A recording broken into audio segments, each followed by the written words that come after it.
A mountain woman found a massive tunnel system under her cabin, and she never came back the same. She thought she was buying a quiet home in the high country.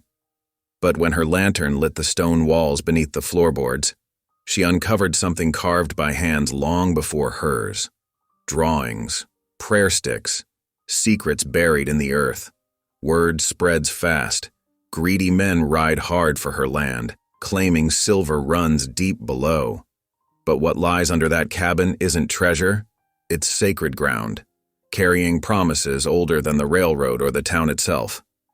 Now this woman must decide: stand alone against armed riders and a hostile town, or protect the tunnels that hold the memory of a people pushed aside. The church bell tolls. Hooves thunder. A rifle rests by her door as the mob gathers outside. If she gives in, she loses her home. If she fights, she risks everything. When the truth buried underground comes to light, will it set her free? Or destroy her forever? Drop a comment below and share which part of the world you're tuning in from today. If you enjoy stories like this, don't forget to subscribe for more. Angela Hayes pulled her wagon to a stop in front of the log cabin as the last rays of sunlight painted the Colorado Highlands in deep purple and gold. The sight of her new home, purchased sight unseen through a land agent in Denver, made her heart flutter with equal parts hope and apprehension. After 3 weeks of hard travel from Missouri, she was finally here. The cabin stood solid against the darkening sky, its rough-hewn logs weathered to a silvery gray. A stone chimney rose from the steep pitched roof, and 2 small windows flanked the sturdy wooden door. It wasn't much, but it was hers. A fresh start far from the painful memories of war that haunted her old life. "Whoa there," she called softly to her team of horses, setting the brake and climbing down from the wagon seat. Her boots crunched on the gravel as she stretched her tired muscles. The evening air carried the sharp scent of pine and sage, so different from the soft humidity of her Missouri home. Looking up at the gathering clouds, Angela knew she needed to hurry. "Better get everything inside before that storm hits," she muttered to herself, her voice seeming small in the vast quiet of the highlands. She unhitched the horses first, leading them to the small barn behind the cabin. The structure was sound enough, with fresh hay in the loft, a welcome surprise from the previous owner. After settling the animals with a feed and water, she turned her attention to unloading her possessions. Trip after trip, she carried her belongings inside: 2 trunks of clothing, a box of cooking supplies, her precious family Bible, and the few pieces of furniture she'd brought from Missouri. The work kept her warm despite the cooling evening air, but she couldn't shake the feeling of being watched. Every few minutes, she found herself glancing toward the tree line, seeing nothing but shadows among the pines. By the time she'd finished unloading, dusk had settled completely. Angela lit her kerosene lamp, its warm glow filling the cabin's single room. The interior was simple but clean. A stone hearth dominated one wall with a wooden table and chair set nearby. A narrow bed frame stood in one corner and shelves lined the walls. Her stomach growled, reminding her she hadn't eaten since noon. From her food stores, she pulled out some hard bread, dried beef, and an apple, the last of her traveling provisions. Settling at the table, she said a quiet prayer of thanks, then ate her simple supper while studying her new home. The lamp cast dancing shadows on the log walls, highlighting the careful craftsmanship of the cabin's construction. But something about the stone hearth caught her eye. The flagstones seemed slightly uneven, as if they'd been disturbed at some point. Before she could investigate further, the first rumble of thunder shook the air. The storm that had been threatening all evening was finally breaking. Wind rattled the shutters, and rain began to drum against the roof. Angela added wood to the hearth, grateful for the previous owner's well-stocked woodpile. As she knelt by the fire, that nagging detail about the hearthstones drew her attention again. One of the flat rocks near the edge appeared looser than the others. She reached out to touch it, and the stone shifted slightly under her fingers. "Well now, what's this?" she whispered, working her fingers around the edge of the stone. With a little effort, it came free, revealing a dark space beneath. The firelight flickered across what appeared to be wooden planks below the stone flooring. Angela's heart beat faster as she moved another loose stone. Yes, there was definitely something under there. Using the firelight and her lamp for illumination, she discovered what appeared to be a trapdoor set into the floorboards. The wood was dark with age and rot, the iron hinges thick with rust. Another crack of thunder made her jump, and rain lashed against the windows. Angela sat back on her heels, staring at her discovery. Questions tumbled through her mind. Why would someone build a secret trapdoor? What lay beneath it? And why hadn't the land agent mentioned anything about this? The storm's fury increased, making the cabin creak and groan. Angela replaced the stones carefully, trying to set them exactly as she'd found them. Her practical nature warred with her curiosity. She knew she should wait until the daylight to investigate further, but the mystery of that trapdoor tugged at her thoughts. She busied herself making up her bed, unpacking essential items and arranging her new home, but her eyes kept straying to the hearth. The loose stones seemed to mock her, guarding their secrets in the flickering firelight. As the evening wore on, the storm showed no signs of letting up. Angela changed into her nightgown and robe, then knelt for her evening prayers. She included special thanks for her safe arrival and asked for guidance in this new chapter of her life. But even as she prayed, her mind wandered to what might lie beneath those rotted floorboards. She climbed into bed, pulling her quilt up against the chill that even the fire couldn't completely banish. The lamp turned down low. She lay listening to the storm's fury. Wind moaned around the cabin's corners, and rain drummed steadily on the roof. But underneath those familiar sounds, she imagined she could hear something else. A hollow echo when the thunder rolled, as if the sound was reverberating through hidden spaces beneath her cabin. Sleep proved elusive. Angela tossed and turned, her thoughts returning again and again to the trapdoor. Her late husband had always teased her about her curiosity, saying it would be her undoing one day. "You just can't leave a mystery alone, can you, my dear?" he would say, smiling with fond exasperation. The memory brought both warmth and pain. 3 years had passed since she'd lost him and their 2 sons to the war, but grief still had a way of sneaking up and catching her unawares. She touched her wedding ring, still worn on a chain around her neck, and whispered a quiet prayer for their souls. A particularly violent gust of wind rattled the cabin, and Angela pulled the quilt tighter. The fire had burned low, casting deep shadows across the room. In the dim light, the uneven hearthstones seemed to beckon to her, holding their secrets close in the storm-tossed night. "Tomorrow," she promised herself firmly, "I'll investigate properly in the daylight." But sleep continued to elude her, and her mind filled with possibilities. Was it simply a root cellar, common enough in these parts? Or something more intriguing, perhaps a hiding place used during more dangerous times? The cabin's age and solid construction suggested it had stood through years of frontier history. Lightning flashed, illuminating the cabin in stark white light, followed immediately by a thunderclap that shook the walls. Angela sat up in bed, her heart pounding. As the rumble faded, she could have sworn she heard something else, a scraping sound coming from beneath the floor. She held her breath, listening intently, but heard nothing more above the storm's fury. Still, sleep seemed even more impossible now. Her imagination painted pictures of what might lie in the darkness below: storage rooms, tunnels, perhaps even connections to other buildings she hadn't yet discovered on her property. The night stretched on, filled with wind and rain and lingering questions. Angela finally drifted into an uneasy sleep just before dawn, her dreams full of shadowy passages and secret doors. Her last conscious thought was a mixture of anxiety and anticipation. Tomorrow would bring answers, but would she be ready for what she might find?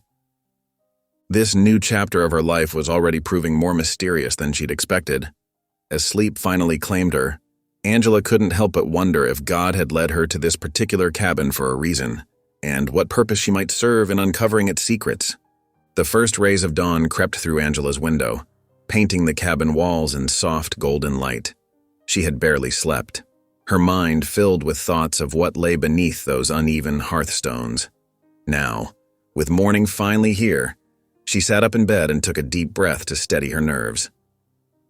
"Lord, grant me courage," she whispered, fingers brushing the Bible on her bedside table. The cabin felt different in the clear morning light. less mysterious, but the hearthstones still called to her. Angela dressed quickly in her sturdy work dress and boots, then plaited her graying hair into a practical braid. At the wash basin, she splashed cold water on her face, trying to shake off her lingering unease. She lit her brass lantern carefully, checking the oil level and adjusting the wick. The familiar task helped calm her racing heart. With methodical patience, she moved the stones aside once more, revealing the rotted trap door she'd discovered the night before. The old wood groaned as she worked her fingers around the edges. Dust and splinters came away on her hands, but she persisted. Finally, with a loud crack that made her jump, the trapdoor lifted. The hinges protested with years of rust, and a musty draft wafted up from the darkness below. Angela held her lantern out over the opening. Rough-hewn steps led down into the earth, disappearing into shadow. The air that rose from below carried the scent of damp soil and something else. Age, perhaps, or secrets long kept. "Well, I didn't come all the way from Missouri to let fear stop me now," she muttered, gathering her courage. Holding the lantern before her, she began her descent. The steps creaked under her weight but held firm. At the bottom, her boots met packed earth, cool and slightly damp beneath her feet. The lantern light revealed smooth walls that had been carefully carved from the living rock. This was no simple root cellar or storage space. These passages had been created with purpose and skill. Angela moved forward slowly, one hand trailing along the wall for guidance. The tunnel curved gently to the right, following what she guessed must be the natural line of the ridge above. Her lantern cast dancing shadows on the walls, and as her eyes adjusted, she began to notice details that made her breath catch. The walls bore markings, some geometric patterns carved with careful precision, others looking like animals or perhaps star patterns. She paused to study them, raising her lantern higher. Though she couldn't read their meaning, she felt their significance. These weren't idle scratches. They were a language written in stone. The main tunnel branched several times, smaller passages leading off into darkness. Angela kept to the widest path, not wanting to risk getting lost. The air grew cooler as she ventured deeper, and the sounds from above faded, until all she could hear was her own careful breathing and the soft scuff of her boots on earth. After what felt like 50 paces, the tunnel opened into a wider space. Angela held her lantern high, its light revealing an alcove carved into the rock wall. Her heart nearly stopped at what she found there. Carefully woven baskets, their patterns still clear despite a layer of dust, and bundles of dried sage tied with strips of leather. These items hadn't been abandoned in haste. They had been deliberately placed, arranged with care and respect. The sage bundles particularly caught her attention. She'd seen similar ones used in ceremonies by the Ute people, who sometimes passed through her town in Missouri. This place belonged to them, she realized with growing certainty. The air felt different here, heavy with more than just earth and time. Angela stood very still, suddenly aware that she was standing in a sacred space. The feelings that washed over her were complex: wonder at the discovery, respect for the craftsmanship of these tunnels, and shame at having entered uninvited. "I mean no disrespect," she whispered into the stillness. Her words seemed to hover in the cool air. She backed away carefully, leaving everything exactly as she had found it. The return journey felt longer, though she knew it couldn't have been. Angela's mind was racing with questions. How far did these tunnels extend? How long had they been here? Did anyone else know of their existence? But underlying these thoughts was a deeper understanding. This place needed protection, not exploitation. When she finally emerged back into her cabin, the morning sun had risen fully. Angela closed the trapdoor gently and replaced the hearthstones, then sat in her rocking chair to catch her breath and collect her thoughts. The simple cabin room felt different now, knowing what lay beneath. After a time, she rose and retrieved her Bible from the bedside table. The familiar leather binding comforted her as she opened it to a blank margin. With careful strokes of her pencil, she wrote the words that had been forming in her heart. "This home has a deeper story." The day passed in a blur of usual tasks, unpacking her remaining belongings, sweeping the cabin floor, preparing simple meals. But her mind kept returning to the tunnels below. As evening approached, she found herself listening more intently to the sounds of the cabin settling, wondering what other secrets it might hold. That night, sleep came in fits and starts. Her dreams were filled with stone passages and whispered voices, the sound of ancient songs echoing through carved corridors. She dreamed of basket weavers working by firelight, of ceremonies performed in sacred spaces, of stories told in symbols carved on walls. Angela woke several times, the weight of responsibility settling on her shoulders. God had led her to this place for a reason. She was certain now. This wasn't just about starting a new life for herself. She'd been entrusted with something precious, something that needed to be honored and protected. In the depths of night, she whispered another prayer. Lord, help me be worthy of this trust.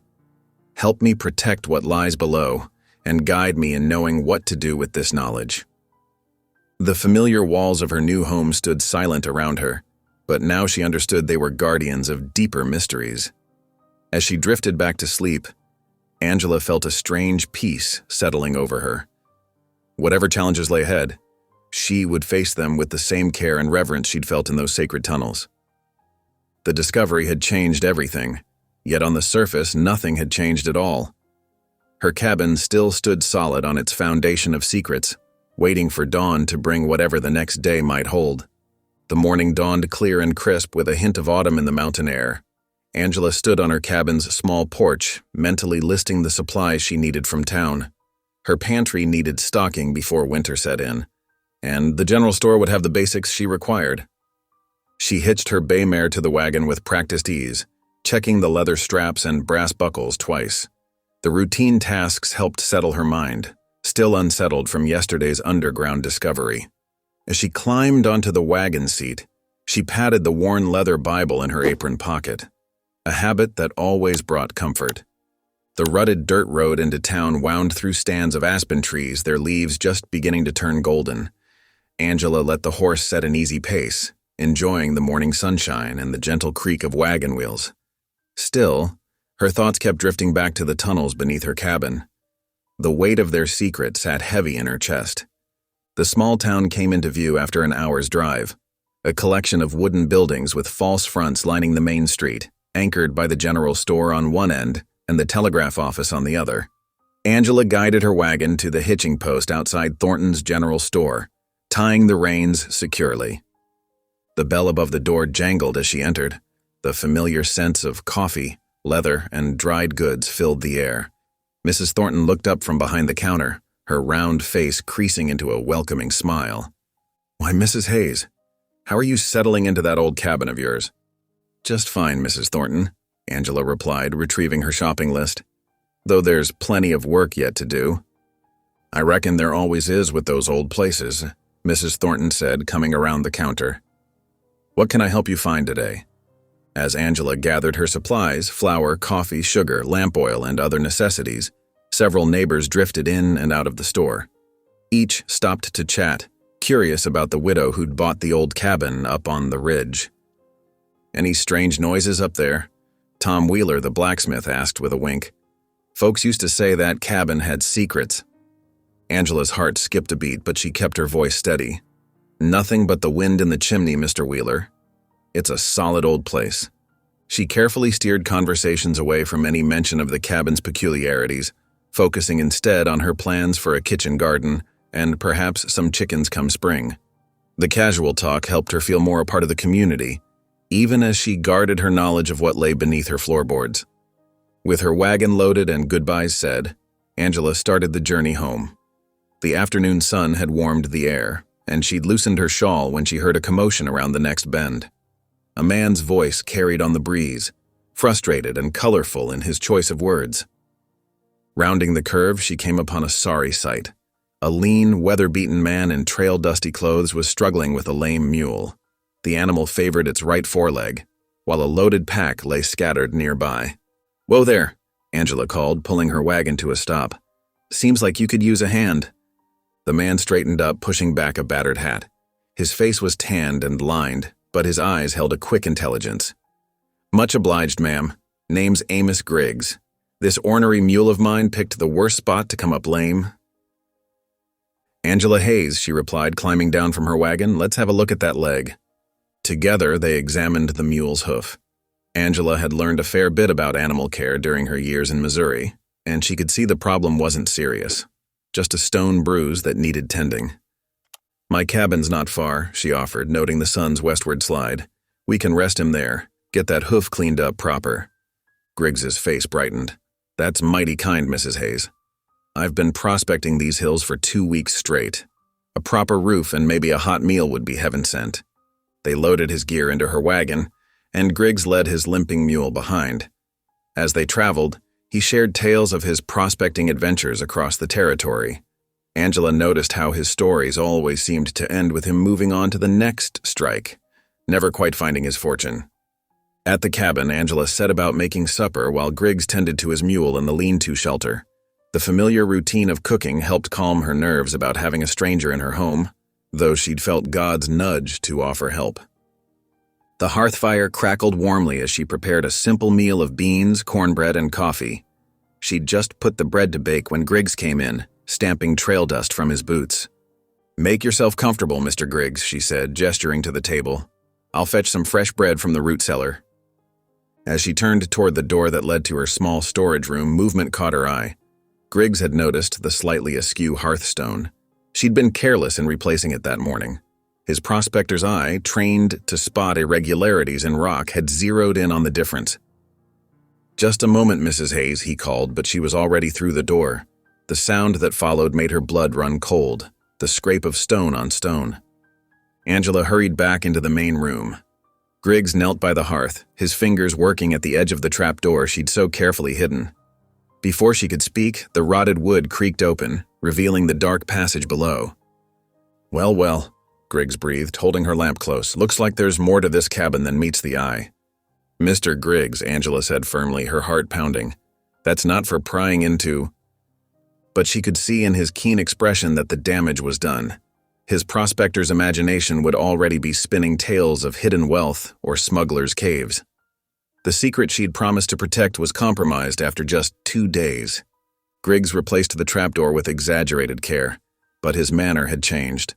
Where before he'd been humbly grateful, now there was a calculating gleam in his eye. They ate supper in strained silence. Griggs made a show of complimenting her cooking, but his gaze kept straying to the hearth. As soon as politeness allowed, he claimed fatigue and took his leave, leading his mule away into the gathering dusk. Angela watched until he disappeared down the trail, dread settling heavy in her chest. She knew the type, restless men who chased rumors of easy riches. By tomorrow, word of the tunnel would begin spreading through every saloon and prospector's camp in the territory. That night she knelt by her bed, the worn Bible open before her. The cabin's familiar creaks and settling sounds seemed more ominous now, knowing her secret was no longer her own. "Lord," she whispered into the darkness, "I don't rightly know why you led me to this place in these tunnels, but I know they need protecting. Please guide me in what to do now that I cannot keep them secret. Give me wisdom and courage for whatever comes next."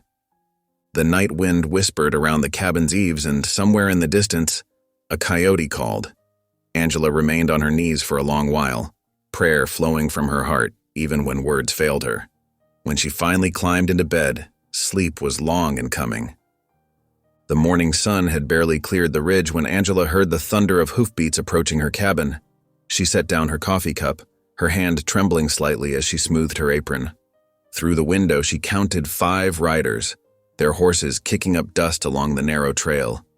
The men dismounted with practiced ease, their boots hitting the packed earth in near unison. Their leader, a tall man with iron-gray hair and a pressed black vest, stepped forward. His bearing spoke of authority, but there was something cold in his eyes that made Angela's spine stiffen. "Mrs. Hayes?" His voice carried across the yard. "Grant Weller, Denver and Rio Grande Railroad Company." He adjusted his vest, a gesture that drew attention to the gold watch chain stretched across it. "Mind if we have a word?" Angela stepped onto her porch, keeping one hand on the doorframe. "What brings railroad men to my door, Mr. Weller?" "Business, ma'am. Interesting rumors floating around about this property." Weller mounted the porch steps, his spurs clicking against the wood. "Talk of tunnels beneath your cabin." silver veins that haven't been touched. The other men spread out, their casual poses belied by watchful eyes. Angela recognized the calculating look she'd seen in Amos Griggs 2 days before. Word had traveled fast, just as she'd feared. "Those tunnels aren't mine to speak about, Mr. Weller," Angela said firmly, "and they're certainly not mine to exploit." Weller's smile didn't reach his eyes. "Now, Mrs. Hayes, let's be practical. The railroad's pushing through this territory. Progress can't be stopped.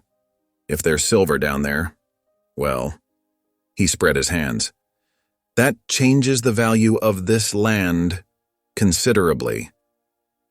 "The value to whom?" Angela met his gaze steadily. "This cabin and the land it sits on were purchased fairly. I have the deed. Deeds can be reconsidered." Weller stepped closer, lowering his voice. "Especially when important railway routes are concerned. You seem like a sensible woman. Why not make this easy on yourself?" Angela's heart pounded, but her voice remained level. "There's nothing easy about stealing what isn't yours, Mr. Weller. No matter what fine words you dress it up in." The friendly mask slipped from Weller's face. "Think carefully, Mrs. Hayes. A widow alone up here. Accidents happen. Would be a shame if that fine cabin of yours caught fire some night." "Are you threatening me, Mr. Weller?" "Just stating facts, ma'am. Railroad's coming through. Best decide which side of progress you want to be on." He turned sharply, boots striking the porch boards with deliberate force. His men mounted up at his signal, and soon the group was riding away, leaving Angela alone with the echo of Weller's warning hanging in the air. She spent the afternoon in prayer and contemplation, knowing that evening's church meeting would force her hand. The tunnel's existence was no longer secret, but their true nature and rightful guardianship still could be protected if she found the courage to speak. As sunset painted the sky in shades of amber and rose, Angela hitched her wagon for the trip into town. The little white church glowed with lamplight, its windows warm and welcoming. Yet as she tied her horse at the rail, her stomach churned with nervous anticipation. Inside, the usual pre-meeting chatter filled the air. Ladies arranged flowers at the altar while men gathered in small groups, discussing crops and cattle prices. Angela slipped into a back pew, nodding politely to those who met her eye. Reverend Matthews called the meeting to order with a prayer, then moved on to church business. Angela half listened to discussions about the leaking roof and the need for new hymnals, her thoughts on the words she would soon need to speak. Then Grant Weller stood, his commanding presence drawing all eyes. "Reverend, if I might address the congregation about a matter of community interest?" "Of course, Mr. Weller. Please." Weller moved to the front, turning to face the assembled townspeople. "Friends and neighbors, I come before you tonight with news of great importance to our growing community. The Denver and Rio Grande Railroad is pushing west, bringing prosperity and progress to all it touches." Murmurs of approval rippled through the church. Weller smiled, warming to his theme. "But there's an obstacle to that progress right here in our own backyard. A piece of property vital to our proposed route. Property that might also contain valuable mineral deposits that could benefit this entire community." His gaze fixed on Angela. "Property currently held by a newcomer who refuses to negotiate in good faith." The congregation turned to look at Angela, faces showing confusion and growing disapproval. She felt the weight of their stares, but kept her eyes steady on Weller. "I propose that we as a community petition for this land to be claimed through eminent domain, for the greater good of—" "No." Angela's voice cut through his speech as she rose to her feet. Her hands trembled, but her voice grew stronger with each word. "What you propose isn't progress, Mr. Weller. It's theft." "Mrs. Hayes," Reverend Matthews began, "perhaps this isn't the proper—" "I'm sorry, Reverend, but it needs to be said." Angela moved to the center aisle, addressing the whole congregation. "Those tunnels beneath my cabin? They weren't dug by miners or prospectors. They're sacred spaces carved by the Ute people who lived here long before any of us arrived." Gasps and whispers filled the church. Someone in the back pew muttered, "Indian lover," the words sharp with scorn. "The tunnels don't belong to me," Angela continued, "and they don't belong to the railroad. They belong to the Ute people who were forced from this land, and I won't be party to stealing from them twice over." "Now see here," Weller stepped forward, face flushing with anger. "You can't expect progress to halt for some old Indian caves. I expect Christians to honor God's commandment, thou shalt not steal. Angela's voice rang with conviction, even when we dress that theft up in fine words about progress. The silence that followed was deafening. Angela looked at the faces around her. Some showed outright hostility, others uncertainty or shame. Mrs. Thornton from the general store wouldn't meet her eye. Tom Wheeler, the blacksmith, studied his boots. Reverend Matthews cleared his throat. Perhaps we should take this matter up at another time, after cooler heads. There's nothing to take up, Angela said quietly. The tunnels are not for sale or seizure. Not now. Not ever. She walked down the aisle, her steps echoing in the stunned silence. No one spoke as she passed. No one offered a gentle word or understanding smile. The shunning had already begun. Outside, the night air cooled her flushed cheeks, stars scattered across the dark sky like diamonds on velvet, indifferent to the human drama below.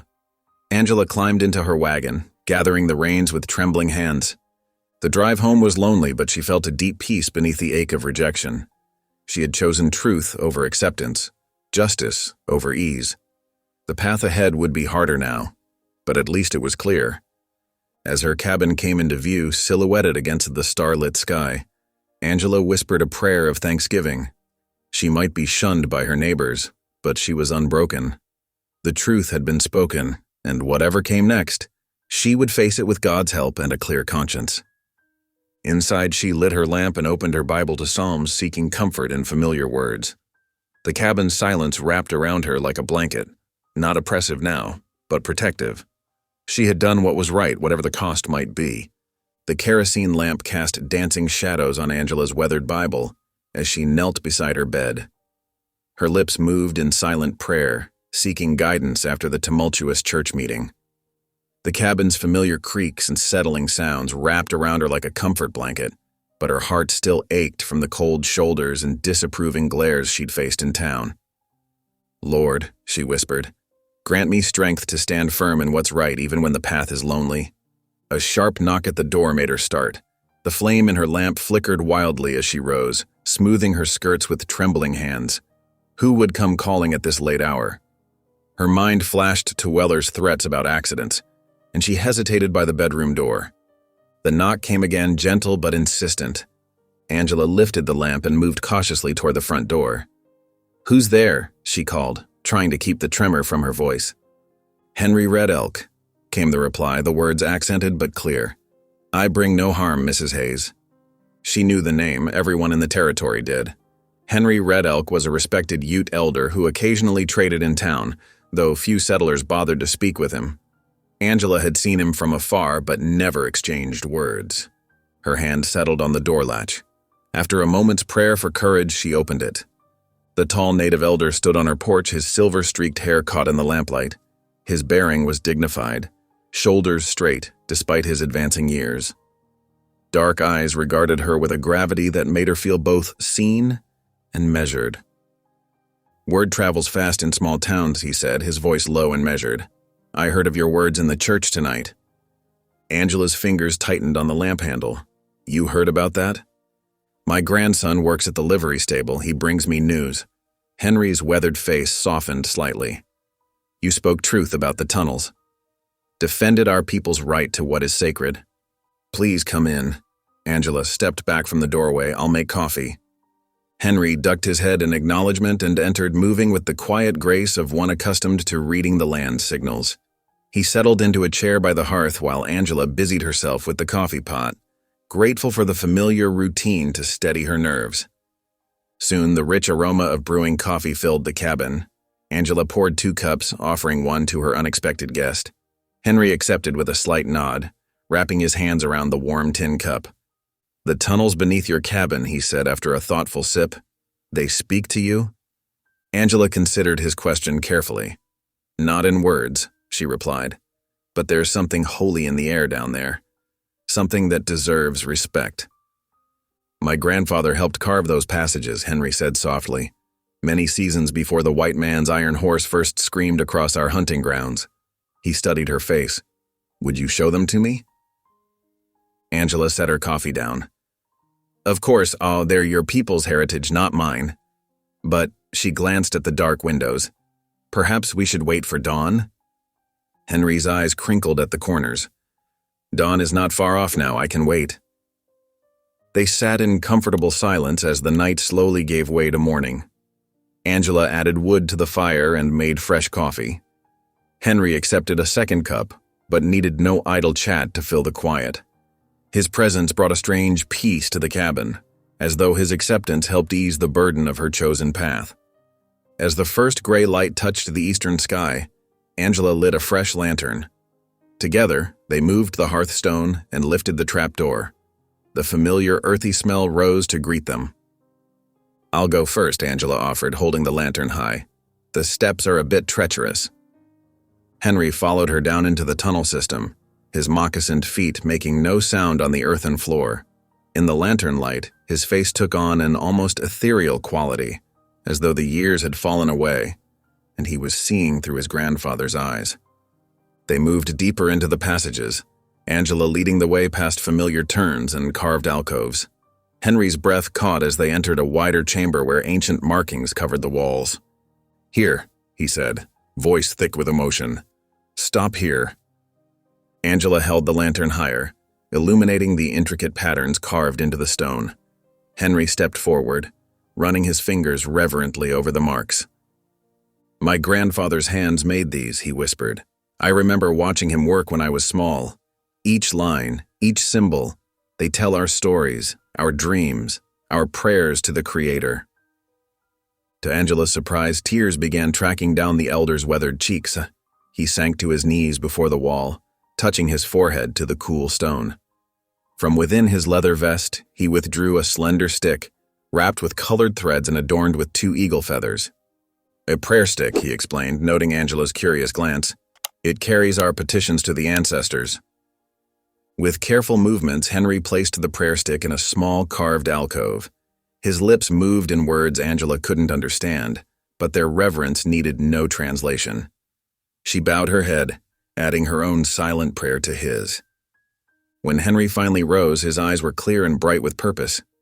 "You understand now," he said, "why these places must be protected?" "Yes," Angela replied softly. "Mr. Weller and his railroad men.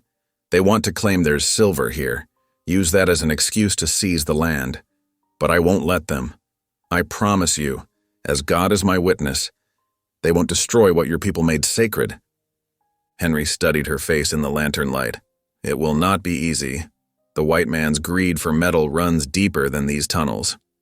"I know, they've already threatened me, but this is right and I won't bend from it." The elder nodded slowly. "Then you will need help." He reached out and took her free hand in both of his. His palms were warm and calloused, strong despite his years. "You have chosen a hard path, Angela Hayes, but you do not walk it alone." His words washed over her like a blessing, bringing fresh tears to her eyes. Here in the sacred dark, with the walls that had witnessed generations of prayers surrounding them, Angela felt the rightness of her choice settle deep in her bones. "Thank you," she whispered. They made their way back through the tunnels in peaceful silence. As they emerged into the full dawn light, Henry paused on the cabin's porch, gazing east toward the rising sun. "My grandson works in town," he said thoughtfully. "He hears much. I will send word if danger approaches." He turned to face her. "And you will send word if you need help?" Angela nodded. "I will." "Good." He reached into his vest again and withdrew a small leather pouch. "Herbs for tea. When trouble weighs heavy, they will help you find peace." She accepted the gift with both hands, honoring its significance. "Much obliged." Henry's eyes crinkled again. "Courage like yours deserves more than words. You have made yourself a friend to my people. We do not forget such things." With a final nod, he stepped off the porch and moved toward the tree line where, Angela now noticed, a horse waited patiently. She watched until both rider and mount disappeared into the morning mist, then went inside to add wood to the fire. The herbs Henry had given her had a sweet, sharp scent that reminded her of sage and summer meadows. She set water to boil, her heart lighter than it had been since the confrontation at church. The path ahead would indeed be hard, but she was no longer walking it alone. The morning after Henry's visit, Angela woke with renewed purpose. She tidied her small cabin, sweeping dust from corners and arranging her meager belongings with care. The herbs Henry had given her sat in their leather pouch by the stove, their sharp, sweet scent a reminder of promises made in sacred darkness. Over the next days, she established a careful rhythm. She would leave her cabin before dawn, taking different paths each time to meet Henry at agreed-upon spots. A lightning-struck oak one morning, a dry creek bed the next. They kept their meetings brief but meaningful, speaking in low voices about things that mattered. Our people survived many harsh winters in these tunnels, Henry told her one misty morning, his voice carrying decades of memory. They sat on fallen logs, far enough from the main trail that passing wagons wouldn't spot them. When snow buried the valley deep, the earth kept us warm below. Children were born there, elders passed to the spirit world there. Every stone remembers. Angela listened, her hands folded in her lap, absorbing each word like rainfall on dry ground. The tunnels feel alive, she said softly, like they hold all those memories still. Henry nodded, pleased at her understanding. They are alive. They breathe with the earth's breath. That is why the railroad men must not destroy them with their greed for silver. He taught her Ute words for simple things: stone, water, prayer. She learned that different markings on the tunnel walls told different stories. Here, a successful hunt; there, a vision quest; elsewhere, a season of plenty. Each lesson felt like a precious gift, a trust earned through her stand at the church meeting. But while her mornings brought wisdom, her days in town grew harder. The general store's bell no longer rang out welcome when she entered. Conversations stopped mid-word, resumed in whispers once she passed. Even the minister's wife, usually so gracious, crossed the street to avoid greeting her. "Reckon she's gone native," she overheard one afternoon, the words following her like bitter smoke. "Consorting with savages in them tunnels." The words stung, but Angela held her head high. She thought of Henry's quiet dignity, of sacred markings that had outlasted generations. Their scorn seemed small against such endurance. By week's end, the isolation weighed heavy. Angela found herself talking to her empty cabin, reading Bible verses aloud, just to hear a friendly voice. Then she remembered Mrs. Margaret Harper, the widow who'd lost her husband and grown sons. Margaret had always shown kindness even after the church meeting. Saturday morning dawned clear and cool. Angela measured flour, yeast, salt. The familiar motions of bread-making settled her spirit, sifting, mixing, kneading. As the dough rose, she walked to town, straight to Margaret Harper's small house near the church. "Mrs. Harper," she called softly from the gate, "might I have a word?" Margaret appeared on her porch, wiping her hands on her apron. 2 children peeked around her skirts, Tommy and Sarah Wilson, orphans she'd taken in after their parents' wagon accident last spring. "Why, Mrs. Hayes," Margaret's smile was genuine, if cautious. "What brings you by?" "I've bread in the oven," Angela said. "Too much for one person.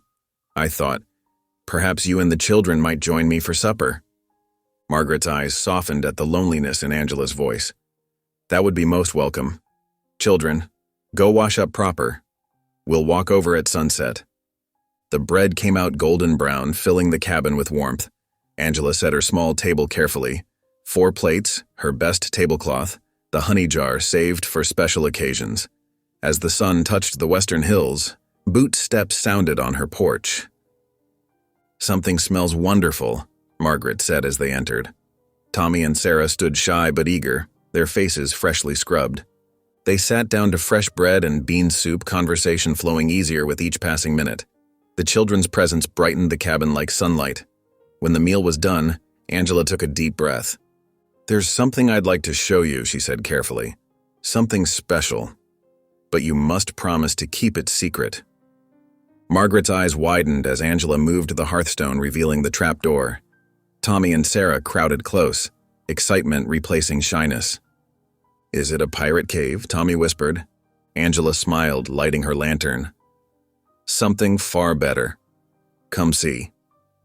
They descended into cool darkness, Angela leading the way. The children clutched Margaret's skirts at first, but soon their wonder overcame fear. The tunnel walls glowed softly in the lamplight, ancient markings catching their eyes. It's like a church underground, Sarah breathed, reaching to touch a carved spiral. In a way it is, came Henry's gentle voice from the shadows. He stepped into the lantern's glow, and Angela was proud that neither Margaret nor the children showed fear.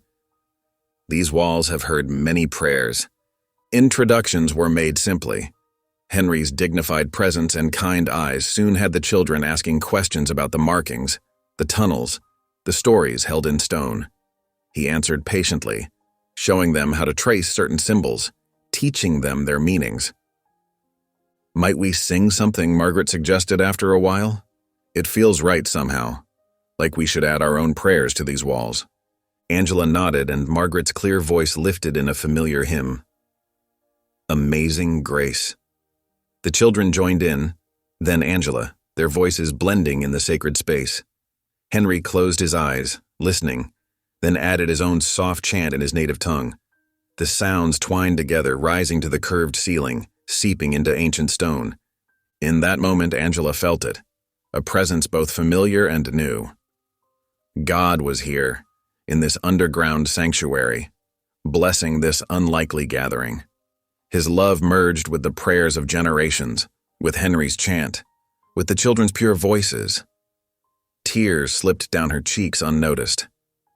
When the last notes faded, silence held them all in its gentle grip. Even Tommy, usually squirming with energy, stood still and awed. We could come again, Sarah asked hopefully, sing more songs? Henry smiled. These tunnels have always been a shelter for those who need it, a place of gathering, of safety. He looked at Angela. Perhaps they still can be. Margaret squeezed Angela's hand. You've found something precious here, Mrs. Hayes. Something that needs protecting. Yes, Angela agreed softly, but not just for me, for all of us. They emerged from the tunnels to find stars scattered across the sky like diamond dust. Margaret gathered her charges, promising to return soon. Henry melted into the darkness with a quiet blessing. Angela stood on her porch watching them go, her heart fuller than it had been since arriving in Colorado. Later, by lamplight, she opened her journal and wrote carefully, "Light in the tunnels is brighter than daylight above." She paused, then added, "Today, God's presence filled those ancient passages, blessing both Christian hymns and Ute prayers. Perhaps this is what he intended all along, not for the tunnels to remain hidden, but to become a sanctuary where all his children might gather in peace." She closed the journal, added wood to the fire, and prepared for bed. Outside, coyotes sang to the stars, their wild voices carrying stories of their own across the Colorado night. The tunnels took on new life in the days that followed. What began as secret meetings grew into regular gatherings, though always careful and quiet. Angela marveled at how the underground passages, once so eerie and strange, now felt as familiar as her own kitchen. 3 times a week, different families would arrive just before dusk. They came in ones and twos, never drawing attention. Margaret Harper with Tommy and Sarah, the Miller sisters who lived alone since their father passed, and several Ute families Henry had vouched for. Each brought what they could share: dried meat, fresh bread, late summer vegetables from modest gardens. The children adapted quickest of all. Tommy and Sarah Wilson learned to play cat's cradle from 2 Ute girls their age, while the girls eagerly practiced their English numbers. The underground halls rang with muffled laughter as they chased each other through the twisting passages, their small feet pattering on the ancient earth. "They sound like rabbits," Henry remarked one evening, his weathered face creasing with amusement. He sat cross-legged in what they'd come to call the teaching alcove, where flickering lantern light cast dancing shadows on walls marked with generations of tribal wisdom. "Noisy rabbits," Angela agreed, setting down her mending to watch Tommy demonstrate a somersault for his new friends, but happy ones. The women gathered too, sharing work and wisdom. Margaret Harper taught a young Ute mother to darn socks while learning how to weave small baskets in return. The Miller sisters, both skilled with herbs, traded knowledge with tribal healers about different plants that grew in the highlands. Angela's heart swelled to see such bonds forming. Even the tunnel air seemed sweeter now, carried on the breath of prayers and songs in 2 languages. She wrote in her journal each night, recording small victories. Today, Sarah spoke her first Ute word, Mrs. Miller's rheumatism much improved after using Henry's willow bark tea. Tommy helped gather sage bundles, handled them careful as church candles. Henry became a bridge between worlds, patient with questions, generous with stories. He showed the settler children how to respect the carved walls, teaching them to read the ancient pictures like a book. "Here," he would say, touching a spiral mark, "this tells of the first snow of winter," or tracing a zigzag line. "This speaks of lightning that brought healing rain." The children soaked up his words like dry earth in a storm. Even the adults found themselves drawn to his teachings, sensing the weight of years in his quiet voice. Angela often paused in her work just to listen, feeling blessed to witness such sharing of wisdom. One crisp evening in early fall, Angela hosted supper in her cabin. The usual group had gathered: Margaret and the Wilson children, the Miller sisters, 3 Ute families Henry had brought, and Henry himself. The cabin glowed with lamplight and wood smoke while savory stew bubbled in her biggest pot. "Smells like heaven itself," Margaret declared, helping to set out tin plates and cups. The children had already claimed their favorite spots on the floor, too excited about sharing food to sit still at the table. Sarah tugged at Angela's skirt. "Miss Angela, can I show them my new doll? The one I made like they showed me?" Angela smiled down at the little girl's eager face. "Of course, dear. But mind you don't spill your supper while you're playing." The doll in question was a simple thing: corn husks bound with string, decorated with bits of cloth in the Ute style. But Sarah handled it like finest china, proudly showing her friends how the arms moved. The Ute girls exclaimed over it in their language, making Sarah beam with pride. Henry watched from his place by the hearth, contentment softening his features. "Good medicine," he murmured to Angela as she passed him a bowl of stew. "When children share joy, old wounds heal." The cabin filled with talk and laughter as everyone ate.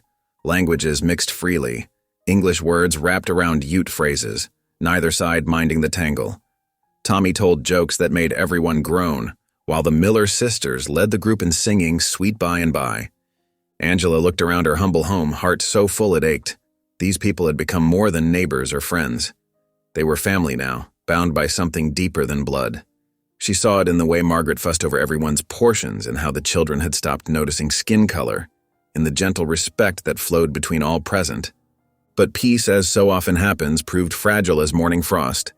The sound came just as night was falling proper, thundering hoofbeats on the road outside, multiple riders moving fast.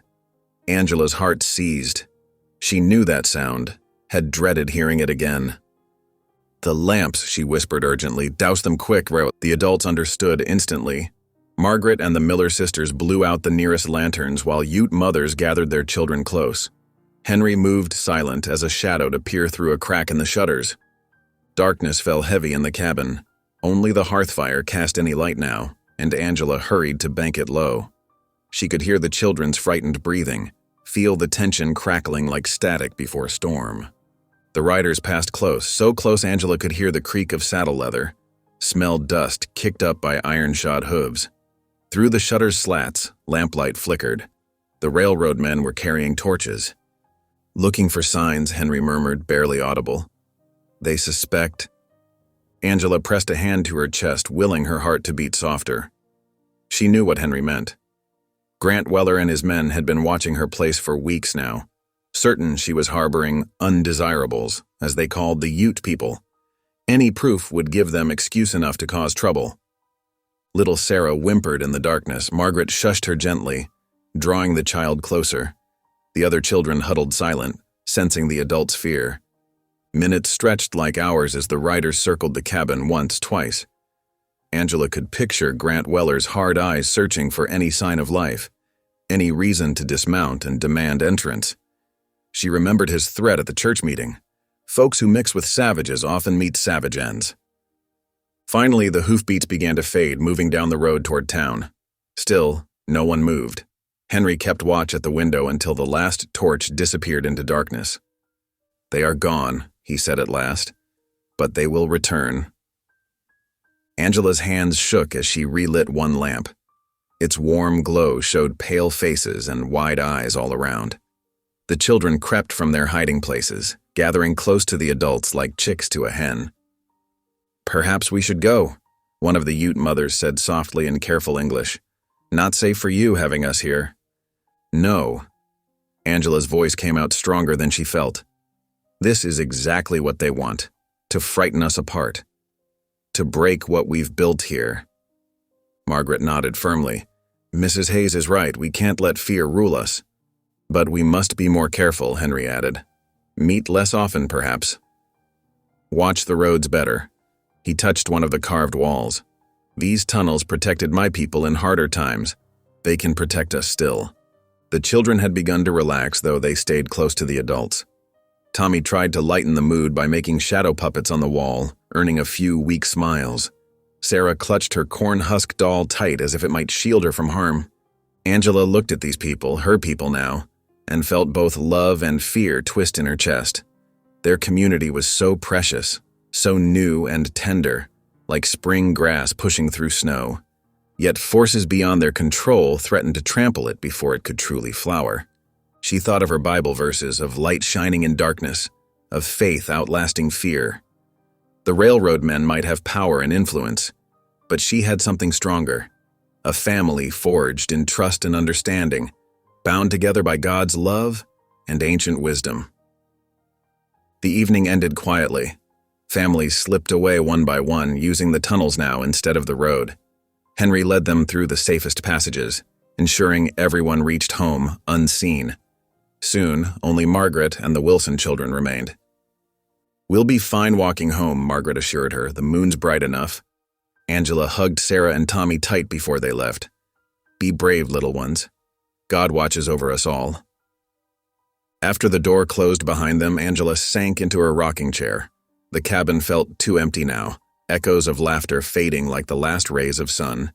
She picked up her journal but found no words to write. Instead, she prayed for protection, for guidance, for strength to face whatever came. Outside, an owl called softly in the darkness. Angela remembered Henry saying owls were night's guardians in his people's stories. She drew comfort from that thought as she prepared for bed, knowing that even in darkness, she was not truly alone. The morning sun cast long shadows across Angela's cabin floor as she kneaded bread dough, trying to keep her hands from trembling. 3 days had passed since the riders circled her home, yet each distant hoof beat still made her heart skip. The simple acts of baking and prayer helped steady her nerves. A sharp knock shattered her fragile peace, and through the window she glimpsed badges glinting in the sunlight. Grant Weller stood on her porch, flanked by 2 federal marshals. Their faces were hard as granite. Angela wiped her hands on her apron, drew a deep breath, and opened the door. Gentlemen? Mrs. Hayes. Weller's voice dripped with false courtesy. These officers need to speak with you about some serious matters. The older marshal, gray-haired and stern, stepped forward. Ma'am, we've received reports that you've been harboring Ute Indians in violation of federal relocation orders. All tribes are required to remain on their designated reservations. That's a serious accusation, Angela replied carefully. Do you have any proof of these claims? The younger marshal produced a document. We have sworn statements from multiple witnesses who've seen Indians coming and going from your property at night. Angela's throat tightened. She thought of the children playing in her cabin just days ago, of Henry's quiet prayers in the tunnels, of the fragile trust she'd built. I haven't broken any laws, she said firmly. My dealings with the Ute people have been nothing but honest and peaceful. Weller's smile turned cruel. Perhaps you'd allow these fine officers to search your property then? The cabin, the root cellar, any hidden spaces that might exist? Angela felt cold despite the morning warmth. They knew about the tunnels, or at least suspected. Do you have a warrant? Not yet, the older marshal admitted. But, Mrs. Hayes, we're trying to handle this quietly. For your own good. My own good? Angela's voice sharpened. Or the railroad's good, Mr. Weller? The younger marshal shifted uncomfortably, but Weller's face darkened. Here's how this ends, widow. Either you sell this property to the railroad at a fair price, or we'll be forced to investigate these allegations thoroughly. Harboring Indians off-reservation carries serious penalties. Prison time, even. Angela gripped the doorframe to stay upright. You're threatening me with false charges because I won't sell? We're offering you a chance to avoid trouble, the older marshal said. Think carefully about your position, ma'am. A woman alone out here. You need friends, not enemies. I have friends, Angela replied, and I have God's truth on my side. I won't be bullied into selling what's rightfully mine. Weller stepped closer, his voice low. You have until sunset tomorrow to reconsider. After that, we return with warrants and deputies. Whatever we find here will be your responsibility alone. They turned and mounted their horses, leaving Angela trembling in her doorway. She watched until they disappeared down the road, then sank to her knees in prayer. Lord, give me strength for what's coming. The day crept by in tense silence. Angela jumped at every sound, fearing their return. As evening approached, she heard quick footsteps on her porch. Her heart leaped until she recognized Henry's distinctive knock. She rushed to let him in. His usually calm face was drawn with worry.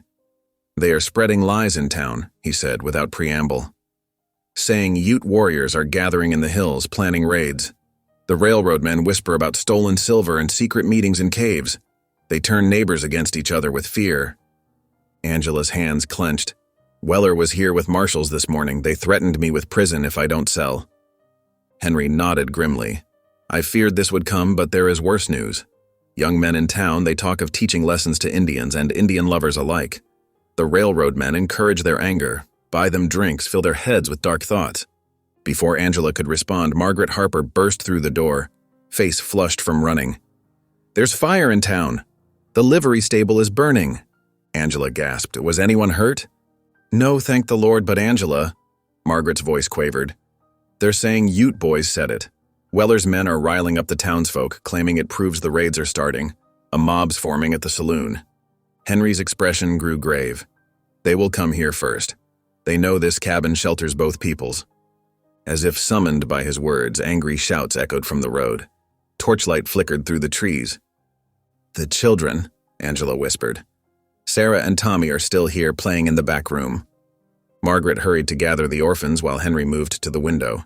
Many men, 20 or more, carrying guns and torches. Some have been drinking. Angela's mind raced. The mob would be at her cabin within minutes.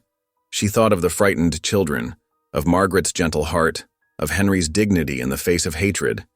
They had trusted her to protect them.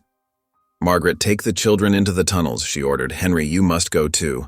They'll kill you if they find you here. I will not leave you to face them alone, Henry protested. Please, Angela begged. Those children need you to guide them through the passages. Get them to safety. I'll handle the mob. Margaret appeared with Sarah and Tommy, their eyes wide with fear. Come, little ones, we're going on an adventure underground. But Miss Angela, Sarah whimpered, go with Mrs. Harper, dear heart. Say your prayers and be brave. Angela hugged each child quickly, then helped Henry move the hearthstone to reveal the trapdoor. The shouting grew closer. Someone called for rope. God be with you, Henry said softly, touching Angela's shoulder before disappearing into the tunnel with Margaret and the children. Angela replaced the stone and turned to face her door just as the first rocks hit her windows. Come out, Indian lover, show us where you're hiding them. Burn the witch out! Angela took a deep breath and stepped onto her porch. The mob's torches cast writhing shadows across angry faces she'd known for months. The banker's son, the blacksmith's apprentice, ranch hands she'd greeted in town. Grant Weller stood among them, watching with satisfaction as their rage boiled over. Why are you here? She called out clearly. What has happened to Christian charity and neighborly kindness? Charity? Someone shouted. While you harbor savages who burn our town? You've seen no savagery here except what you bring yourselves, Angela replied. I've broken no laws. I've harmed no one. I've only shown God's love to all his children, red and white alike.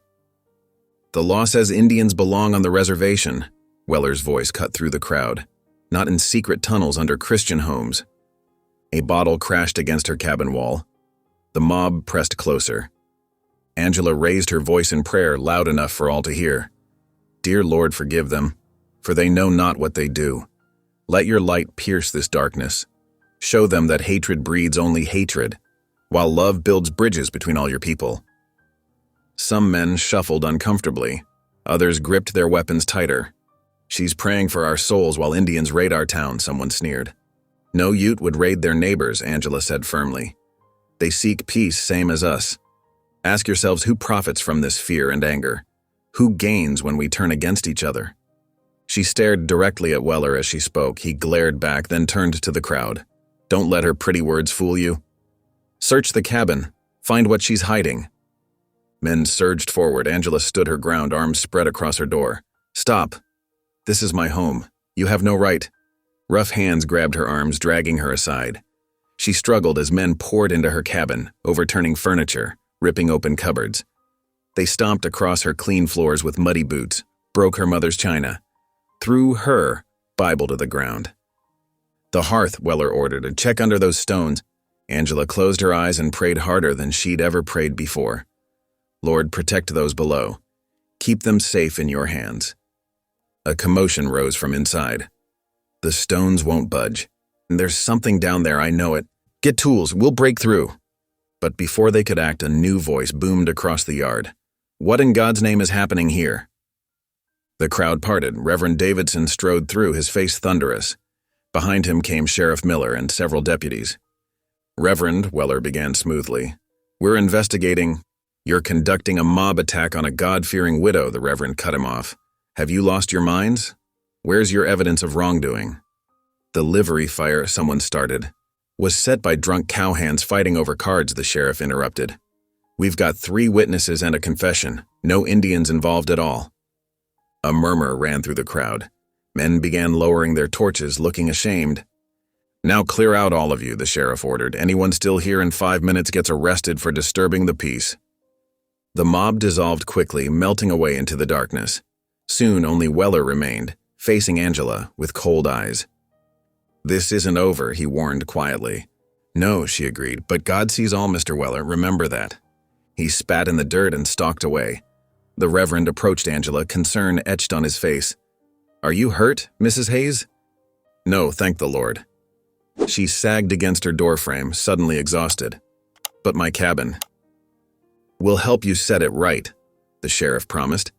I'm sorry we didn't come sooner. Had to get the fire under control first. Angela managed a weak smile. You came when God meant you to, Sheriff. That's soon enough. After the lawmen left, Angela walked through her ransacked home, straightening what she could. Her hands trembled as she picked up her Bible, smoothing its crumpled pages.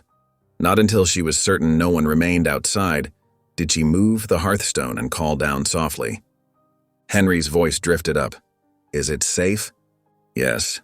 Come up, all of you.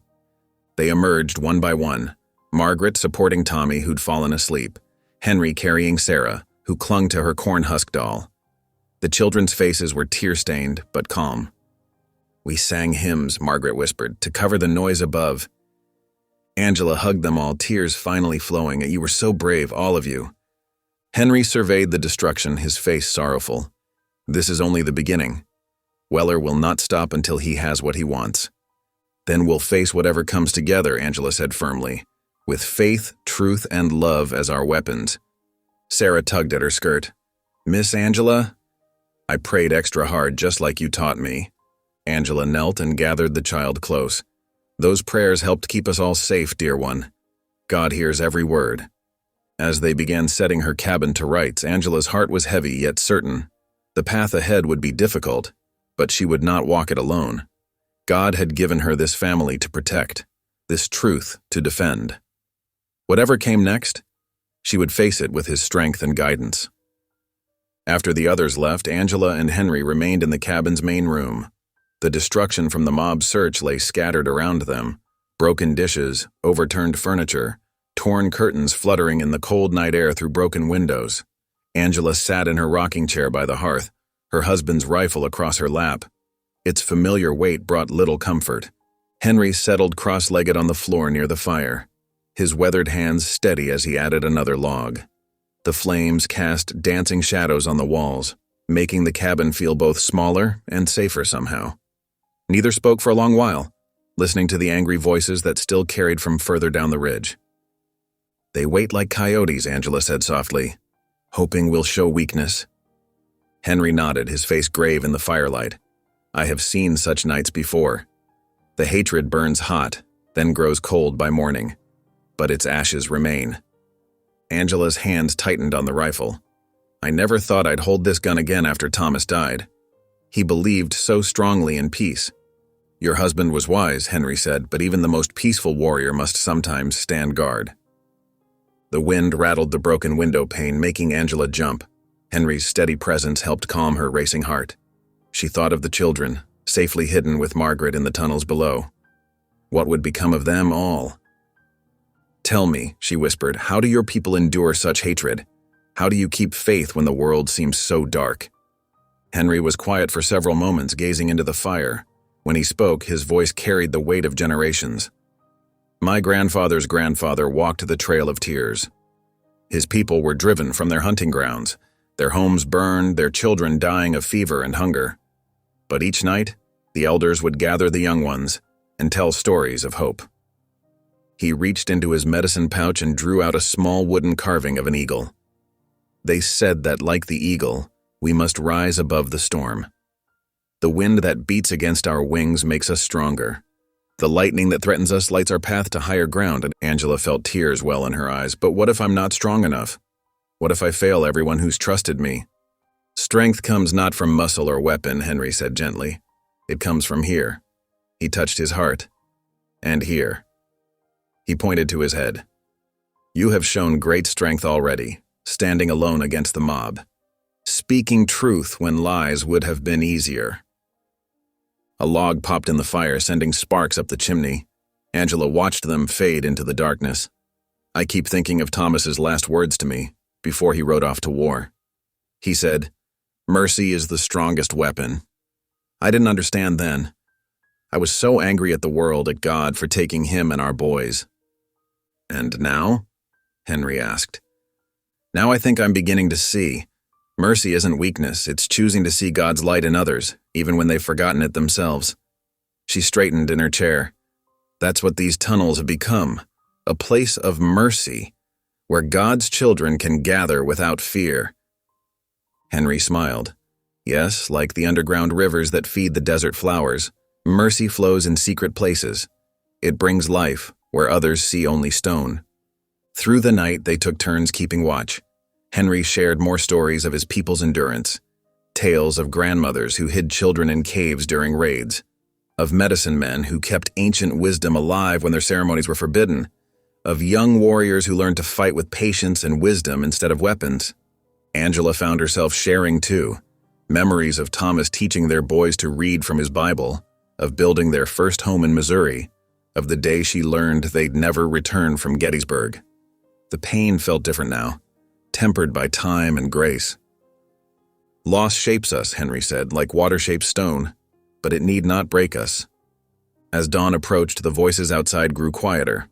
The mob's torches winked out one by one. Angela's shoulders ached from tension, but she refused to sleep.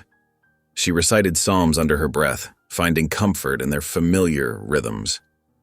Henry dozed briefly near sunrise, his face peaceful despite everything. Angela envied his quiet strength. She used the time to pray, not just for protection, but for understanding, for herself and for those who sought to drive them out. The first rays of morning light were just touching the cabin's broken windows when they heard horses approaching. Angela gripped her rifle tighter, but Henry laid a gentle hand on her arm. "Wait," he said. "Listen." The hoofbeats faded. Moments later, they heard the sound of paper being nailed to wood, then more horses riding away. They waited until the sun was fully up before Angela went to check. There on her door, its corners fluttering in the morning breeze, was a notice printed in stark black letters. Eviction pending, by order of the Colorado Territory Land Office. Angela's hands trembled as she read the full document. They claimed her deed was invalid, that the land had been previously claimed for railroad development. She had 7 days to vacate or face legal action. The despair she'd been fighting all night rose up like a dark tide. She sank to her knees on the porch, the paper crumpling in her hands. All her plans, all her hopes for building a sanctuary here, was it all for nothing? Henry came to stand beside her, his shadow falling across the notice. "Come inside," he said softly. "The morning air is cold." Back by the dying fire, he prepared tea from herbs he carried in his medicine pouch. The familiar scent of sage filled the cabin, as Angela sat in numb silence. My people once lived freely across these mountains, Henry said as he handed her a cup. Each spring, we followed the deer to high pastures. Each fall, we gathered pine nuts in the valleys. Then came papers like this one. Notices, treaties, promises written in forked tongues. They said we must leave or die. What did you do? Angela asked. We walked a harder path. Some fought and fell, some fled far away. But others, the ones who remembered the old stories, they found new ways to survive.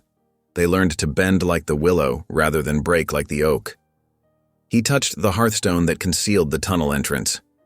They carved paths through the mountains themselves, kept their children safe in the earth's embrace, waited for the storm to pass. Angela sipped her tea, letting its warmth spread through her. But this is different. They have the law on their side now. Laws change, Henry said. Truth endures. Your husband was right. Mercy is the strongest weapon. It cuts through hatred like sunshine through storm clouds. His words stirred something in Angela's memory. She set down her cup and went to retrieve Thomas's Bible from where it had fallen during the mob's search. The leather cover was scuffed, but the pages were intact. She turned to where a ribbon marked his favorite passage, "Blessed are the merciful, for they shall obtain mercy." Thomas had underlined those words heavily, adding his own note in the margin. Mercy opens doors. Hatred cannot break. Angela traced his handwriting with trembling fingers. 7 days, she whispered. What can mercy accomplish in 7 days? Henry watched her thoughtfully. Much can change in 7 days. The Creator made the world in 7 days. Perhaps he will help us remake this small corner of it. Angela felt something stirring in her heart. Not quite hope yet, but the seeds of a plan. The railroad men care nothing for mercy, she said slowly, but they do care for profit. And there are others in town who've seen what we're building here. Good people who were afraid to stand with us before. Yes, Henry agreed. Fear kept them silent, but fear can be overcome by stronger medicine. Love, Angela said firmly. Love and truth and mercy. Thomas always said those were God's greatest gifts to us. She stood, squaring her shoulders. We have 7 days to show this town a better path. 7 days to prove that what we're protecting here is worth more than silver or railroad ties. The winter wind howled outside, rattling the broken windows, but Angela felt warmer now, stronger. She looked at Henry and saw her own determination reflected in his dark eyes. It will not be easy, he said. No, she agreed, but nothing worth doing ever is. She picked up her broom and began sweeping up the broken glass, her movements purposeful. First, we make this place whole again. Then we show others how to heal their own broken pieces. Henry nodded approvingly and rose to help. Together they began setting the cabin to rights as the morning sun climbed higher, its light touching the scattered remnants of last night's violence and transforming them into possibilities for renewal. The morning sun had barely cleared the mountain peaks when Angela Hayes hitched her horse to the wagon. Her hands moved steady through the familiar motions of checking straps and buckles, but her heart beat fast against her ribs. The paper from her door lay folded in her skirt pocket, its corners worn from her fingers, worrying over the words through the night. The road into town stretched before her like a wound carved through pine forest and meadow. Her horse's hooves kicked up dust that settled on her black skirts as she urged the wagon forward. Angela noticed how the wildflowers still bloomed alongside the path, purple and gold heads nodding in the breeze, seemingly untouched by the troubles of men. Lord, give me strength, she whispered, touching the worn Bible in her lap. Thomas's voice echoed in her memory. Stand firm in faith, even when your knees want to buckle. The town came into view slowly. First the church steeple, then the scatter of wooden buildings that made up the main street. Angela's stomach tightened as she approached. Where once friendly faces had greeted her, now windows darkened as she passed. Outside the general store, Mrs. Peterson and her daughter quickly gathered their parcels, avoiding Angela's eyes. Inside, the usual morning bustle fell to whispers as she entered. The floorboards creaked beneath her feet as she approached the counter. Morning, Mr. Roberts, she said clearly, though her throat felt dry. The shopkeeper's face tightened. He turned away, suddenly very interested in arranging cans on the shelf behind him. Traitor, someone hissed from the back of the store. Angela's cheeks burned, but she held her head high. "I'll need sugar and coffee, please," she continued, her voice steady. "And lamp oil, if you have it." Mr. Roberts slammed the items on the counter without a word. As Angela counted out coins, she heard the whispers grow. "Siding with savages. Ought to be ashamed. My Henry says the railroad would bring proper civilization." The bell above the door chimed, and Pastor Jonathan Wilkins stepped inside. He paused in the doorway, his lean frame casting a long shadow across the wooden floor. Angela saw him hesitate, his gentle face clouded with uncertainty. For a moment, their eyes met. Angela remembered all the Sunday sermons about courage and conviction. She saw the same memory flash across the pastor's face, along with shame at his own hesitation. Finally, he moved forward.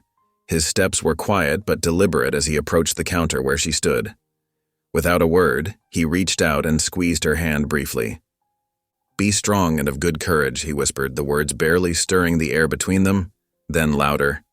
"Good morning, Mrs. Hayes. A fine day the Lord has given us." Angela felt tears prick her eyes at this small kindness. "Yes, Pastor, that it is." She gathered her purchases quickly, the weight of stairs heavy on her back. Outside, the morning had grown warmer, but she felt chilled to her bones. The telegraph office was her next stop. The operator, young Jimmy Wells, looked up nervously as she entered, his fingers stilled on the clicking machine. "I need to know," Angela said softly, "about any claims filed on my land." Jimmy shuffled through papers on his desk, though she could tell he already knew what he was looking for. "Got the wire yesterday, ma'am. Railroad company filed formal claim papers in Denver. They're saying the land was marked for development before your deed was issued." Angela's hands gripped the edge of the counter. "That's not possible. I have the proper paperwork, all signed and witnessed." "Yes'm," Jimmy wouldn't meet her eyes. "But they're saying there was an earlier survey. Something about mineral rights and railway access being promised to the company back in '65. The room seemed to spin slightly. Angela steadied herself, drawing a deep breath. "Could you send a wire to the land office? Ask them to check the dates?" "Already did, ma'am." For your sake, now Jimmy did look up, his young face troubled. "They confirmed the railroad's claim. Said it takes precedence over homestead rights." Angela nodded slowly, her mind working through what this meant. The railroad had more than just local muscle behind them now. They had the full weight of territorial law. "Thank you, Jimmy," she said quietly. "You're a good boy." The sun had climbed high as Angela started her journey home. Her wagon moved slower now, heavy with supplies and heavier still with worry. As she rounded the bend near Thompson's Creek, she heard them before she saw them. The sound of boots marching, horses snorting, and the shuffle of many feet in dust. A column of Ute families trudged along the road, herded by mounted soldiers whose rifles gleamed in the midday light. Angela pulled her wagon to the side, her heart clenching at the sight. Children struggled to keep up with their parents, some carried in blankets on their mothers' backs. The elderly moved slowly, helped along by younger family members. One soldier called out sharply when a young boy stopped to retie his moccasin. The child's father reached back to hurry him along, his face a mask of controlled dignity hiding deep humiliation. Angela recognized some of these faces from her tunnel gatherings, proud people who had shared songs and stories in the sacred dark below her cabin. Now they walked like prisoners, being marched back to the reservation post where the government insisted they belong. A woman Angela knew as Singing Bird caught her eye briefly. In that glance passed volumes of unspoken pain and determination. Angela gripped her reins until her knuckles went white, fighting the urge to cry out against this injustice. The procession passed slowly, dust settling in their wake. Angela sat in her wagon long after they'd gone, tears rolling silently down her cheeks. The weight of what she represented, both to the town and to these people who had trusted her, pressed down like a physical burden. "Oh, Thomas," she whispered to the empty air, "how did you always know the right path? How did you carry the weight of doing what's right when it felt like the whole world stood against you?" The road home seemed longer than ever before. Her horse plodded steadily onward as afternoon shadows lengthened across the trail. Angela's mind turned over and over the events of the day, the neighbor's contempt, the pastor's quiet support, Jimmy's confirmation of her worst fears and those proud people being marched like cattle to confinement. The sun was setting when she finally reached her cabin. She took care of her horse first, as Thomas had always taught her. Grain and water, a good rub-down, checking each hoof for stones. The familiar tasks helped steady her hands, if not her heart. Inside, she lit her lamp and set water to boil for tea. The cabin felt different now. Every creak and shadow reminded her that her time here might be numbered in days. 7 days, according to that paper still folded in her pocket. Angela reached for Thomas's Bible, letting it fall open to where the pages were most worn. Her fingers traced familiar verses about faith and perseverance. But tonight, she needed more than words on a page. Slowly, deliberately, she sank to her knees beside her bed. The rough floorboards pressed into her skin, grounding her in this moment, in this place that had become so much more than just a cabin. "Lord," she whispered into the gathering dark, "I don't see a way forward. The law stands against us. Fear turns neighbor against neighbor, and your children suffer in the dust of this land you made beautiful." Her voice broke slightly. "Show me a path where I see none. Give me wisdom to know how mercy can prevail against power. Help me be strong enough to carry this burden, or humble enough to know if I'm fighting the wrong fight." The cabin creaked softly in the cooling night air. Through her window, Angela could see the first stars appearing above the mountain peaks. Somewhere out there, Ute families were being closed behind reservation fences. Somewhere, railroad men were planning their next move. And here she knelt, one widow trying to hold on to a piece of land that had become holy ground. She stayed on her knees long into the night, pouring out her fears and hopes to the God who had carried her through war's losses and wilderness trails. When at last she rose, her legs were stiff and her eyes were red, but her heart felt oddly lighter, not with certainty but with the peace that comes from laying down one's burdens at a higher throne. The first snow fell early that year, dusting the Colorado highlands in white silence. Angela Hayes stood at her cabin window, watching thick flakes spiral down in the gray morning light. The weather had turned fierce almost overnight, as if nature herself meant to test their resolve. Inside the tunnels below, preparations were already underway. Henry Red Elk had shown them how to stack firewood against the carved walls, keeping it dry and accessible. Women from both settler and Ute families worked together, their hands busy with winter's necessities. "Mind you stack them crossed," Henry instructed, demonstrating with logs near one of the wider chambers. "Allows the air to flow, keeps the wood from rotting." Angela nodded, adding another piece to the growing pile. The tunnel's natural coolness would preserve their stores well, she realized. What had once been sanctuary was becoming storehouse and shelter too. Sarah Harper, one of the widows who'd become a regular presence below ground, arranged dried corn and beans in woven baskets, teaching young Mary Thompson, an orphan, how to check for signs of moisture or mice. "Just like my grandmother taught me," Sarah explained, her worn hands moving with practiced care. "Food's precious out here. Can't waste a kernel." The children had taken to the tunnels as if born to them. Their laughter echoed off the stone walls, turning the ancient passages into playgrounds. 6-year-old William, another orphan Angela had taken under her wing, led the others in games of hide and seek among the alcoves. "Miss Angela," he called out, his voice bouncing through the corridor. "Come see what we found." She followed the sound to find the children gathered around a small natural spring seeping from the rock wall. The water caught the lantern light and sparkled. "It's like God put diamonds in the rock," Mary whispered, her eyes wide. Angela touched the cool water. "The Lord provides even under the ground," she said softly. Henry appeared beside her, nodding in approval. "My grandfather spoke of these springs," he said. "They never run dry even in the deepest winter." As afternoon faded into evening, more families arrived through the hidden entrance Henry had shown them. The tunnels filled with the warm scents of shared food, cornbread, dried meat stew, wild berries preserved in honey.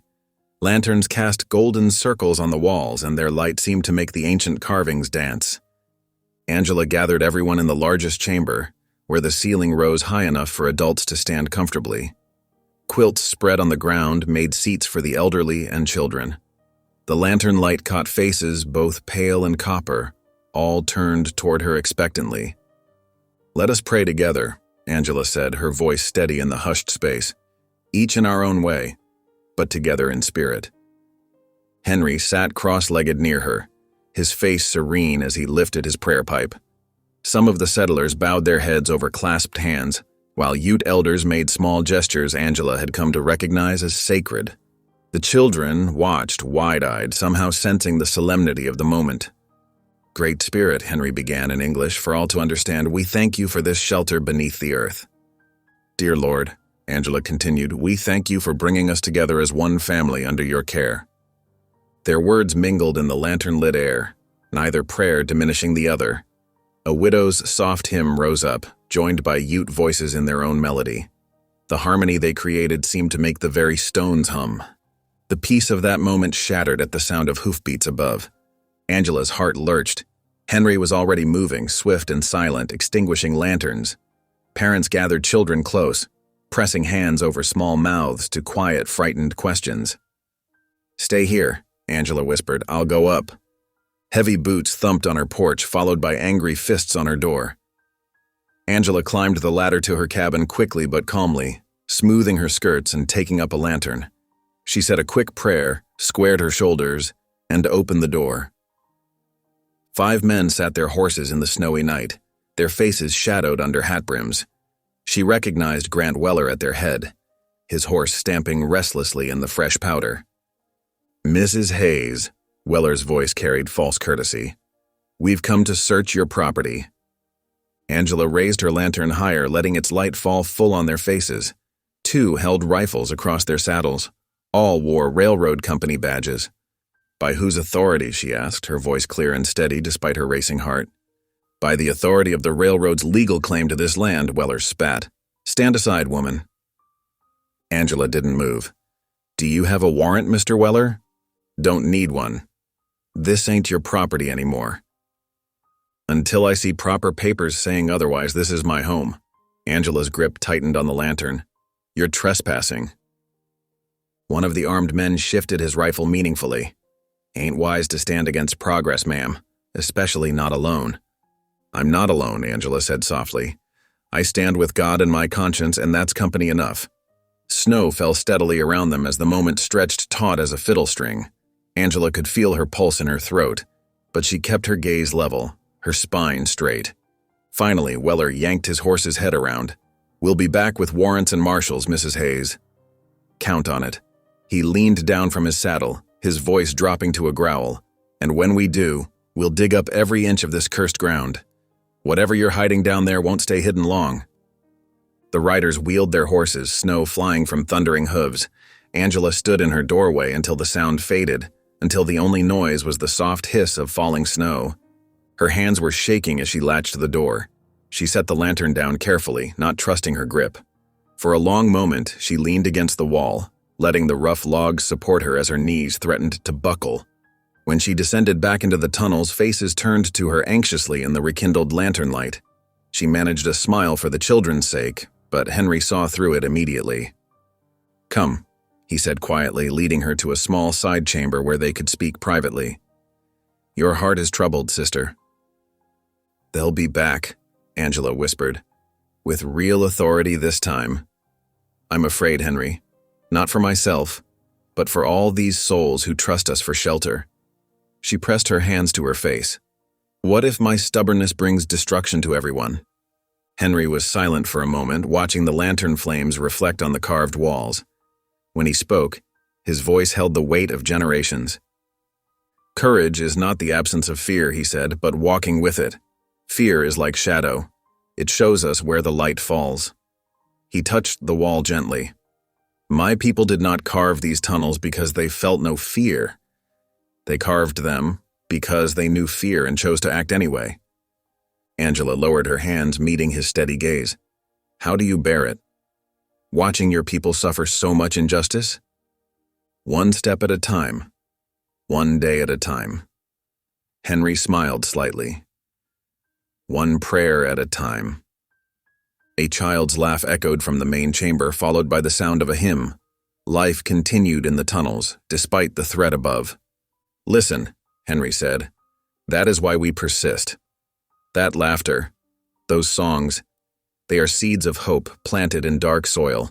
They will grow toward the light, no matter what storms come.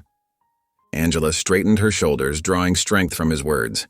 Together they walked back to their gathered community, where lantern light held the darkness at bay, and children played beneath ancient stone that had sheltered generations before them. The night deepened above, snow continuing to fall in silent benediction over the cabin and the sacred ground it guarded. Below, Angela moved among her people, for they had become her people now, regardless of birth or background. She checked on sleeping children, spoke soft words of encouragement to worried mothers, and joined in quiet prayers. Fear still fluttered in her chest like a trapped bird, but she had chosen to walk with it, not run from it. Whatever morning might bring, this night they were safe. They were together, and they were not alone. Dawn broke crisp and clear over the Colorado highlands. Angela Hayes stood before her mirror, smoothing the faded blue calico dress she'd saved for special occasions. Her fingers trembled as she pinned up her hair, but her movements remained deliberate, dignified. A knock at her door announced Henry Red Elk's arrival. He stood tall in his best coat, his silver hair neat beneath his hat. "You need not face this alone, sister," he said quietly.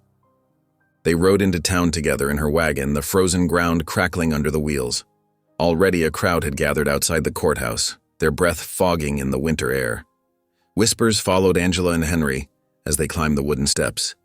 Inside, the courtroom smelled of wood smoke and tension. Grant Weller sat at the front with his lawyers, his expensive coat a stark contrast to Angela's simple dress. The gallery filled quickly, faces both familiar and strange, watching as Judge Morton called the court to order. Weller spoke first, his voice carrying to the rafters. "This land is vital for progress, Your Honor. The railroad must expand. We have evidence of valuable silver deposits in those tunnels, resources that could benefit the entire territory." When Angela's turn came, she rose slowly, feeling every eye upon her. "Your Honor," she began, her voice clear despite her racing heart, "these tunnels hold no silver veins. They hold something far more precious. They're sacred ground, carved by generations of Ute hands." A murmur rippled through the gallery. Angela continued, drawing strength from Henry's steady presence. "In Exodus, God commands us to respect holy places. In Psalms, we're taught that the Lord delights in justice for all peoples." She looked directly at the judge. "These tunnels are not mine to give away, nor the railroads to take. They belong to those who carved them in faith and necessity." "And what proof do you have of these claims?" Judge Morton asked, peering over his spectacles. "I have the testimony of Henry Red Elk, whose grandfather helped carve those passages." Angela gestured to Henry, who stood with quiet dignity. "I have the sacred markings on the walls, the prayer places still tended by Ute elders." The gallery stirred again, some faces hardening with prejudice, others softening with understanding. Pastor Wilkins, seated near the back, nodded slightly in support. Judge Morton listened to both sides for another hour before raising his hand. "This matter requires more consideration," he declared. "I want archaeological evidence of these claims. Court will reconvene in 2 weeks' time." Angela left the courthouse weary but unbowed, Henry walking beside her. The winter sun hung low and cold in the sky, but she felt a warmth in her heart. She had spoken truth in the face of power, and God had given her strength to endure. The morning after the courthouse hearing, Henry Red Elk arrived at Angela's cabin with purpose in his eyes. "There is something you must know," he said, settling into the chair by her hearth. "My family has kept safe what the government tried to forget." Angela poured coffee into tin cups as Henry explained about a treaty, signed decades ago, that had never been properly honored. "My cousin near the reservation guards these papers," he said. "They show the truth about this land." They set out at first light the next day, bundled against the cold. Angela's wagon creaked over the frozen ground as they took back trails to avoid the reservation patrols. Henry guided them through paths unmarked on any settler's map, his knowledge spanning generations. By midday, heavy snow began to fall. The white flakes grew thicker, obscuring the distant mountains and making travel treacherous. As dusk approached, Henry pointed to a weather-worn line shack tucked against a grove of pines. "We'll shelter there tonight," he said. "The storm's getting worse." Inside the simple shelter, Angela got a small fire going while Henry brought in firewood. The flames cast dancing shadows on the rough-hewn walls as they warmed their hands. Outside, the wind whistled through gaps in the timber. "When I was young," Henry began, his voice carrying the weight of memory, "our people moved with the seasons. We followed the elk herds north in spring, gathered berries in summer valleys." He paused, stirring the fire. "The mountains knew us and we knew them. Every cave, every stream had its story." Angela listened intently, honored by his willingness to share these precious memories. She thought of her own lost family, understanding the pain of a vanished way of life. They reached Henry's cousin's home the following evening, a modest cabin on the edge of the reservation. Inside, Henry's cousin carefully unwrapped a leather bundle, revealing yellowed papers protected through years of forced moves and broken promises. Angela's hands trembled as she helped Henry spread out the treaty document. The formal language was clear. The land containing the tunnels had never been legally surrendered. The signatures of government agents and tribal leaders stood witness to promises long ignored. "This is what we needed," Angela whispered, hope rising in her chest. "This is the truth that must be heard." Henry carefully wrapped the treaty again. "Our ancestors knew these papers would speak for us one day," he said. "Now we carry their wisdom back to those who would deny it." Through the window, snow continued to fall, blanketing the world in pristine white, as if nature itself was trying to preserve this moment of recovered truth. The journey back to town tested both horse and rider. Angela and Henry pressed forward through snow that reached past their mounts' knees, the precious treaty safely wrapped in oilcloth inside Angela's saddlebag. The winter wind bit at their faces, but determination warmed their spirits. They arrived just as the courthouse bell struck 9. Inside, the gallery buzzed with whispers as Angela and Henry made their way forward. Grant Weller sat at the front, his confidence evident in the way he lounged in his chair. The judge, a stern-faced man named Porter, called the session to order with 3 sharp raps of his gavel. "Your Honor," Angela began, her voice steady despite her weariness, "we've brought evidence that speaks to the truth of this land." She carefully unwrapped the treaty, its yellowed pages crackling in the hushed courtroom. Weller's laugh cut through the silence. "Some ancient paper doesn't change progress, ma'am. The railroad has rights to—" "The court will examine this document," Judge Porter interrupted, adjusting his spectacles as Angela handed over the treaty. Henry stepped forward, his weathered face dignified despite the hostile stares from some in the gallery. "My grandfather's mark is there," he said, his English careful but clear. "He signed with tribal leaders when stars were bright and buffalo still ran." His finger traced the faded signatures. "This land was never given away. The tunnels remember our prayers." Angela stood beside him, her plain calico dress dusted with melting snow. "Your Honor, my conscience won't let me ignore what's right. These tunnels are sacred to the Ute people. No amount of silver or railroad ties can change that truth." Judge Porter studied the treaty for long minutes while the courtroom held its breath. Finally, he looked up, his expression grave. "The railroad's claim is based on the assumption this land was available for settlement. This treaty proves otherwise. I hereby declare the railroad's claim invalid." Weller slammed his fist on the table and stormed out, his boot heels echoing on the wooden floor. The gallery sat in stunned silence. Some faces showed shame at past judgments. Others revealed relief that justice had prevailed. Angela felt tears slip down her cheeks as she gripped Henry's weathered hand. A prayer of gratitude rose in her heart as she realized God's mercy had worked through forgotten papers and faithful hearts to protect what was sacred. Word of the court's decision rippled through town like waves on a pond. Shopkeepers who had turned cold shoulders now offered timid smiles. Mrs. Thompson from the Mercantile brought Angela a fresh apple pie, her eyes downcast as she apologized for believing the worst. The tunnels gained new respect as their true nature became known. Angela and Henry welcomed both settlers and Ute families below ground, where lamplight cast warm shadows on ancient walls. Children sat cross-legged listening to Henry's stories of his people while Angela taught them hymns that echoed sweetly through the passages. In her cabin above, the makeshift family grew stronger.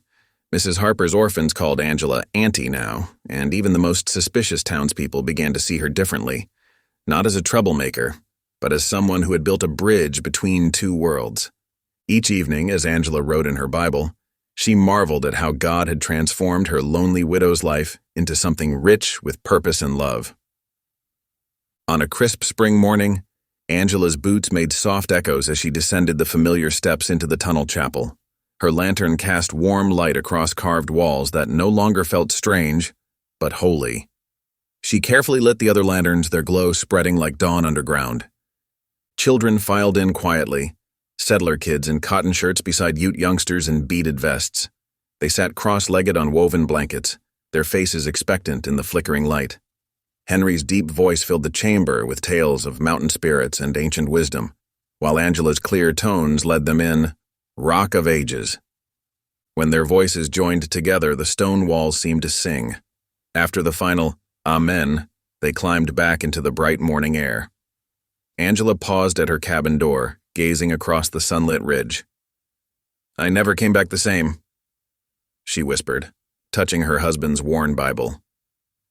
Her home had become exactly what Mercy intended, not a lonely outpost, but a lighthouse where faith bridged ancient divisions and hearts found peace. Thank you for listening. Stories connect us in the most unexpected ways. If you felt that spark today, make sure you're subscribed. I share a new one daily, and the next might change your day.